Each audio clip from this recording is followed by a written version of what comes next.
তাৰো ইণ্টাৰভিউ অহা মাহৰ পৰা আৰম্ভ হৈ যাব। আমি সেই কামবিলাকো আজি কৰি শেষ কৰিলো। 1 লাখ ল'ৰা ছোৱালীক চাকৰি দিম বুলি কৈছিলো। প্ৰায় 91,000 ল'ৰা ছোৱালীয়ে চৰকাৰী চাকৰি পালে। আজি আপোনালোকে চাওক যে অসমত এতিয়া চাকৰি পাবৰ কাৰণে কোনো ল'ৰা ছোৱালীয়ে টকা পইচাৰ ঘোষ দিব নালাগে। এতিয়া মই গাড়ী দি আহি থাকোতে যিমান ল'ৰা ছোৱালী মই পাইছো সবকে কৈছো, এই বাবাহঁত ভাল কৰি পঢ়িবি দেই। কিয় মই কৈছো?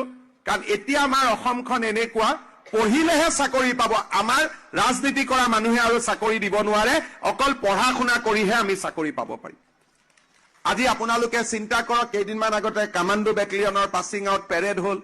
পুলিচ বিলাক আপোনালোকে দেখা পায় আজিকালি, সৰু সৰু ল'ৰা ছোৱালীবোৰ SI বিলাক দেখা পাব। গভৰ্ণমেণ্ট অফিচত গ'লে নতুন সৰু সৰু ল'ৰাবিলাকক আপোনালোকে কৰ্মচাৰী হিচাপে দেখা পাব। সব দুখীয়া আৰু নিম্ন মধ্যবিত্ত পৰিয়ালৰ ল'ৰা। 1 টকাও কোনে ঘোষ দিব নালাগে। আজি মই গৌৰৱ কৰিব পাৰো, ভাৰতৰ ভিতৰতে অসম এনেকুৱা এখন ৰাজ্য য'ত চৰকাৰী চাকৰি ল'বলৈ কোনেও এটকাও কাকো ঘোষ দিব নালাগে। 39 লাখ মহিলা দিব যাওঁতে 4,000 কোটি টকা লাগিব, 3,900 কোটি। তথাপিতো আমি যেনে তেনে কষ্ট কৰি দিম, কাৰণ আমি আই মাতৃসকলৰ উন্নতি বিচাৰো, যাতে আই মাতৃসকলে ঘৰৰ পৰিয়ালটোক সুবিধা দিব পাৰে।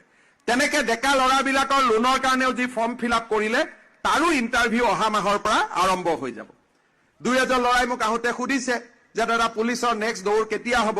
আমি জুন জুলাই মাহত পুলিচৰো দৌৰ আৰম্ভ কৰিম আৰু 3rd গ্ৰেড 4th গ্ৰেডো নতুনকৈ পৰীক্ষা পাতিম। 35,000 ল'ৰা ছোৱালীয়ে আৰু নতুনকৈ চৰকাৰী চাকৰি পাব। 1 লাখৰ লগত হৈ গ'ল আৰু 35,000। মই ইলেকশ্যনত কৈছিলো 1 লাখ, কিন্তু এতিয়া ময়ো আগুৱাই গৈ আছো, যাতে আমি আগুৱাই গৈ থাকিব পাৰো।